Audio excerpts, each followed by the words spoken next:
So good morning guys and welcome back to the channel. So today we are continuing with our ancient history course, and in that we are going to learn about Magad and the rise of Mauryan Empire. Okay, so class शुरू करने से पहले I just wanted to look at two words. One is Magad and the second is Maurya. Okay, अब इन दोनों के बीच में difference ये है कि मगध, हम जब मगध की बात करते हैं तो we are basically talking about a region. Okay, and जब हम मौर्यस की बात करते हैं we are talking about a dynasty. ठीक है, ये दो डिफरेंसेस प्लीज़ याद रखना, आपको लेक्चर के अंदर काम आएगा. एट द सेम टाइम जो ये मौर्यस थे ना, इनसे पहले भी बहुत सारी डायनेस्टीज ने आके मगध के अंदर रूल करा था, but Mauryas were the most prominent, most powerful, इसलिए हम उनको अलग से पढ़ते हैं and also in detail. So Magadh was an empire located in the eastern part of India. Okay, it was one of the 16 Mahajanpadas during the age of second urbanization. ये कब हुआ था? 500 से लेके 600, आपका जो BC वाला टाइम था ना, वहाँ पे the second urbanisation was happening. वहाँ पे 16 महाजनपदास, 16 बड़े बड़े शहर या बड़े बड़े किंगडम की बिगनिंग होना शुरू हुआ था. तो आप ये मैप में देखोगे ना, you can find a lot of kingdoms, जिसके अंदर से Magadh was one. Okay, it was located in the eastern part of the Gangetic plain. हमको दिख रहा है ना, it is located in the east. Okay, sorry for that. So Magadh was ruled by multiple dynasties. जिस तरीके से हमने बात करी थी कि वहाँ पे बहुत अलग अलग डायनेस्टीज़ आई थी, but the most important was the Mauryas. Okay, तो कौन सी डायनेस्टीज़ थी, अब हम उनके बारे में थोड़ा सा डिटेल के अंदर we are going to study. Okay, so first was Haryanka dynasty and they were followed by the Shishunagas. अभी जो मगध का एम्पायर था, earlier it was just based in the Rajgir वाला एरिया, एंड लेटर ऑन क्या करा था इन लोगों ने, आसपास के रीजन्स के अंदर लड़ाई करके they started expanding the area. इनके बाद में आते हैं द नंदा डायनेस्टी. ओके, सो आप जब ए से बी के अंदर मूव करोगे ना, you can see that at the time of the Nanda dynasty Magadhan empire was growing in size. ठीक है, तो ये चीज़ हमको एक फीचर दिख रहा है. लेटर ऑन इन द सी वाला map you can see that Maurya dynasty जब आती है तो एम्पायर का साइज़ है वो काफ़ी कंसिडरेबली बड़ा हो जाता है. Okay, you can even see कि गंधारा वाला part, north western part of the India, the part of Balochistan, वो सारा भी इंक्लूड हो गया इन द मगधन एम्पायर.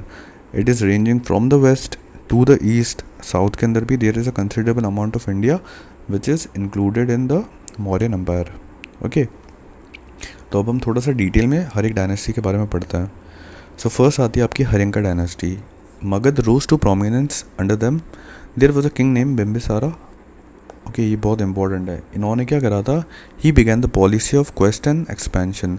जो इनके आसपास में छोटे किंगडम्स थे उनके खिलाफ इन्होंने वॉर स्टार्ट करी, वॉर में उनको हराया एंड उनके किंगडम को मर्ज करा अपने किंगडम के अंदर, सो दैट जो मगधन एम्पायर है वो साइज़ के अंदर बड़ा हो सकता है. ठीक है, तो स्टार्ट करा था बिम्बिसारा ने. He was succeeded by Ajatashatru and later on followed by Udayan. Okay, तो ये 3 किंग के नाम है.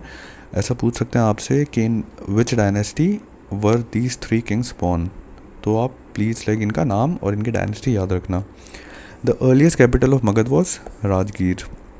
तो ये भी एक इंपॉर्टेंट फैक्ट है एनसीईआरटी का, प्लीज़ इसको याद रखेंगे आप.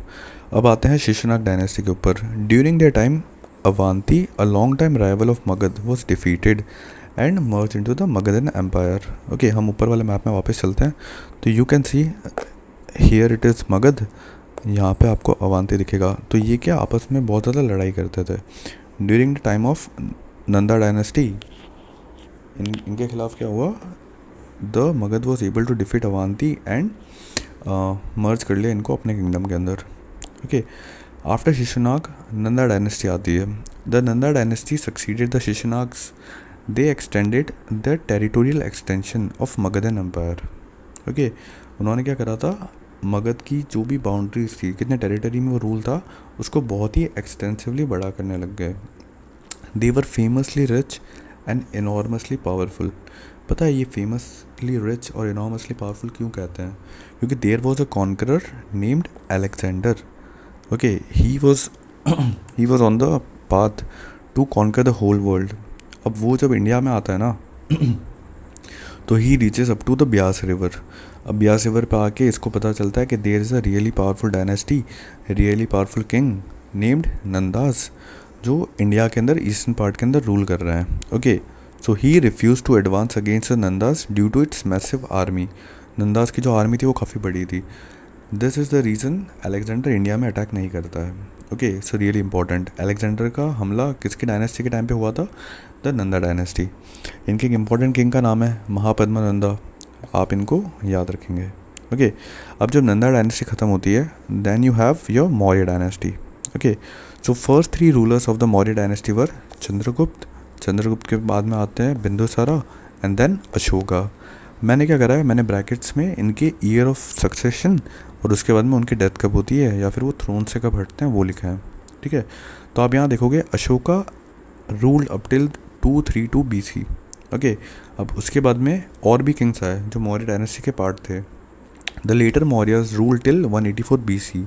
ओके, अब इतना बड़ा किंगडम है, एकदम से तो ख़त्म नहीं होगा ना, तो it took some time Mauryas को ख़त्म होने के अंदर, और मौर्यस के बाद में द अदर डायनेस्टी उनको सक्सीड करा होगा, तो it took some time and Mauryas were ruling up till 184 BC। Chandragupta Maurya was help by Kautilya. Kautilya को हम एक और नाम से जानते हैं विच इज़ चाणक्य। ओके, तो चाणक्य ने क्या करा था, चंद्रगुप्त को हेल्प करा था to ascend to the throne. Chanakya की एक बुक है अर्थशास्त्र। ओके, तो अर्थशास्त्र के अंदर हमको काफ़ी कुछ मौर्य एम्पायर के बारे में, क्योंकि वो कैसे एडमिनिस्टर होता था, what were the policies being followed by the kings. ठीक है, तो हमको इस बुक से मिलता है। There was also book named Indica by Megasthenes. Okay, वो एक ग्रीक एम्बेसडर थे। तो ये दो काफ़ी इंपॉर्टेंट लिटरेरी सोर्स बन जाते हैं, इनके नाम प्लीज़ याद रखिएगा। Okay, later on under the rule of Mauryas the Magadhan empire reach its peak. हमने देखा ना मैप के अंदर सबसे बड़ा मौर्यस के टाइम पे ही था। Its capital was located in Pataliputra near the modern day Patna. ठीक है, Mauryan king Ashoka was a great patron of Buddhism. Maurya ने क्या करा था, अशोका जो किंग थे आपके, उन्होंने क्या करा था, ही हैड अ वॉर, उस वॉर का नाम था कलिंग वॉर। ठीक है, जो कलिंग का युद्ध हुआ था उसके बाद में king Ashoka was really touch at the heart कि इतने ज़्यादा लोग क्यों मर गए हैं, why was there so much of destructions. तो उन्होंने उसके बाद में क्या करा था, he gave up on war at the same time he accepted Buddhism. और उन्होंने फिर क्या करा था, बुद्धिज़्म को प्रमोट करना शुरू कर दिया था। Okay, so this was a really important character of king Ashoka, please इसको याद रखिएगा। ओके, अब now I have a question, why only Magadha was so successful? और भी तो थे किंगडम्स, अवंती भी था, आपका गंधारा भी था, there was a lot of Mahajanapadas, तो why only Magadha was so successful? Okay, इसके कुछ ना कुछ रीजंस होंगे ऑब्वियसली, सो हम उनको एक बार देख लेते हैं। It was the age of iron, iron काफ़ी ज़्यादा यूज़ हो रहा था। ओके, अब मगध के पास बेनिफिट ये था कि they had rich deposits of iron, जहाँ पे उनका कैपिटल का उसके काफ़ी पास के अंदर। Okay, so they don't have to be dependent on any other kingdom to get their iron का रॉ वाला इनपुट्स। ठीक है, तो एक तो उनके पास डिपॉजिट अच्छे थे, अब डिपॉजिट अच्छे होंगे आपके पास तो आयरन की सप्लाई अच्छी होगी, you can make effective weapons, plus आपके जो फार्म इनपुट्स, ओके, जो आपके फार्म इनपुट्स होंगे ना, आप उसको भी बेटर क्वालिटी के बना सकते हो, तो आपका एग्रीकल्चर भी अच्छा होगा, आपके वेपनरी आर्मी भी अच्छी होगी। The Magadha had 2 different type of capitals, one was Rajgir, one was Pataliputra. Okay, so Rajgir क्या था, basically it was surrounded by hills, तो नेचुरली फोर्टिफाइड था। पाटलिपुत्रा में क्या था, there were a lot of rivers क्रिस क्रॉसिंग, तो इसको कहते थे वाटर फोर्ट्रेस। ओके, तो आप दोनों कैपिटल्स जहाँ पे आपका किंग बैठेगा, आपकी पूरी एडमिनिस्ट्रेटिव मशीनरी बैठेगी, वहाँ पे हमला ही नहीं होगा जब फॉरेन आर्मी का, तो you will be safe. Okay, so it had an efficiency in administration, the capital was very safe, और वहाँ पे बाहर वाली आर्मी का अटैक करना was next to impossible. Okay, तो safety was one of the reason. अब timber which was available in the nearby forest काफ़ी ज़्यादा क्वांटिटी के अंदर था, तो that also played an important role. Good alluvial land, आपको फार्मिंग करनी है, सरप्लस प्रोड्यूस करना है, तो उसके लिए आपके पास काफ़ी उपजाऊ मिट्टी थी। ओके, गंगा के अंदर आपको पता है ना सिल्ट होती है काफ़ी ज़्यादा, अब वो जब फ्लड करती है रिवर, तो वो सिल्ट डिपॉजिट हो जाती है इन द फ्लड प्लेन, और फिर वहाँ पे जाके लोग क्या करते हैं, एग्रीकल्चर कर लेते हैं।